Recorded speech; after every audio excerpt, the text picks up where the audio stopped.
नमस्कार, आप देख रहे हैं आरएनआई न्यूज का ये बेहद खास शो देश दुनिया की बात। देश दुनिया की बात में आपका स्वागत है। आज देश दुनिया की बात में बड़ी खबर की बात करेंगे। रूस और यूक्रेन के बीच तनाव चरम पर पहुंच गया है।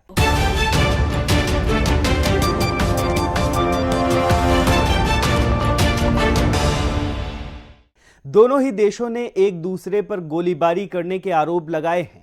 इसे युद्ध की आहट के तौर पर देखा जा रहा है। गुरुवार को रूस ने दावा किया कि यूक्रेन की सेना ने अलगाववादियों के कब्जे वाले डोनबास पर हमला किया था। इसके बाद अमेरिका सहित तमाम पश्चिमी देशों ने कहा रूस युद्ध शुरू करने की कोशिश में है। अभी की खबर है, चेचन्या में एक ईंधन भंडारण बेस में प्रोपेन टैंक में विस्फोट हो गया है। लगातार रूस और यूक्रेन का विवाद जारी है। रूस ने अपने 1.25 लाख सैनिकों की तैनाती को लेकर कहा कि उसने अब उन्हें वापस बुलाना शुरू कर दिया है, लेकिन अमेरिका और नाटो देश इस बात पर भरोसा नहीं जता रहे। ऐसे में यूक्रेन में लगातार तनाव की स्थिति बनी हुई है। ब्रिटेन के रक्षा मंत्रालय ने रूस यूक्रेन संकट पर एक बड़ा खुलासा किया। इसने एक मैप के जरिए बताया रूस आखिर किस तरह से यूक्रेन पर बिना चेतावनी के हमला कर सकता है।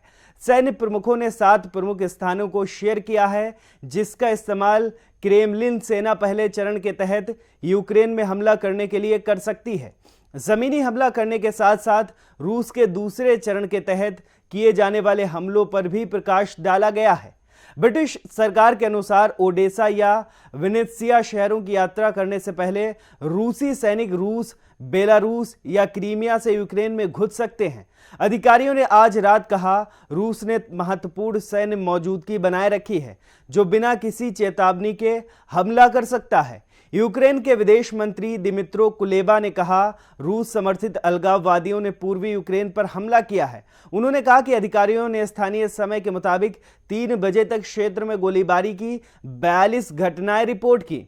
रूस ने दावा किया यूक्रेन की सेना ने अलगाववादियों के कब्जे वाले डोनबास पर हमला किया है। इसके बाद ऐसा लगने लगा कि अब रूस कभी भी यूक्रेन पर हमला कर सकता है। अलगाववादियों ने कहा उन पर हमला किया गया है। संयुक्त राष्ट्र सुरक्षा परिषद सदस्यों ने यूक्रेन में जारी संकट के राजनयिक समाधान तलाशने की अपील की है। सुरक्षा परिषद की सालाना बैठक रूस ने बुलाई थी और बैठक का मकसद मिन्स्क समझौते को लागू कराना और पूर्वी यूक्रेन में शांति बहाल करना है। इसी बीच इस हफ्ते 60 हेलीकॉप्टरों का एक बेड़ा क्रीमिया पहुंचा, जहां 40,000 रूसी सैनिक तैनात किए गए हैं।